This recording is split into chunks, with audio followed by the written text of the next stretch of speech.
গোকুলনগর এলাকায় এক টিএসআর কর্মীর বাড়িতে দুঃসাহসিক চুরিকাণ্ড সংগঠিত করল চোরের দল। নগদ 60,000 টাকা সহ 7 ভরি স্বর্ণালঙ্কার নিয়ে চম্পট দিল চোরের দল। ঘটনা গোকুলনগর মধ্যপাড়া এলাকায়। জানা গিয়েছে, বাড়ির লোকেদের অনুপস্থিতিতে চুরিকাণ্ড সংগঠিত করল চোরের দল। বৃহস্পতিবার সকালে বাড়িতে আসলে নজরে আসে চুরির বিষয়টি। খবর দেওয়া হয় বিশালগড় থানায়। বিশালগড় থানার পুলিশ একটি মামলা নিয়ে তদন্ত শুরু করেছে। টিএসআর জওয়ানের নাম সঞ্জয় দেবনাথ। বিভিন্ন নেশায় আসক্ত হয়ে পড়ে থাকা এলাকারই কিছু নেশাগ্রস্ত যুবকরা এই চুরিকাণ্ডের জড়িত বলে অভিমত প্রকাশ করলেন স্থানীয়রা। নেশার টাকা জোগাড় করতেই চুরির কাণ্ড সংগঠিত করল চোরের দল। আমার বাড়িতে চুরি হয়েছে। ঘরের দুইটা গ্রিল ভেঙে সেরা এরপর ঘরে ঢুকছে। ঘরে যাবতীয় জিনিসপত্র, আসবাবপত্র সব কিছু ফেলে ঘরে সোনা দানা টাকা পয়সা নিয়ে গেছে। আপনারা কোথায় ছিলেন?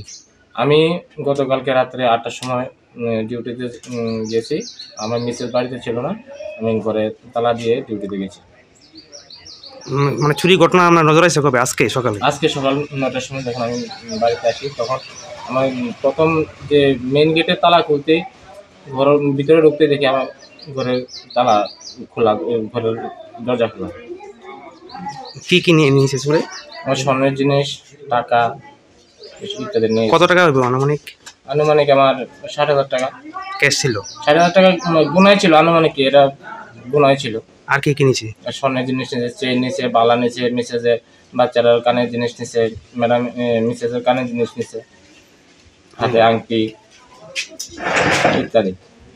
আপনার বাড়ির কোন জায়গা? আমার বাড়ি বিশালগড়, গোকুলনগর। আপনার নামটা কি?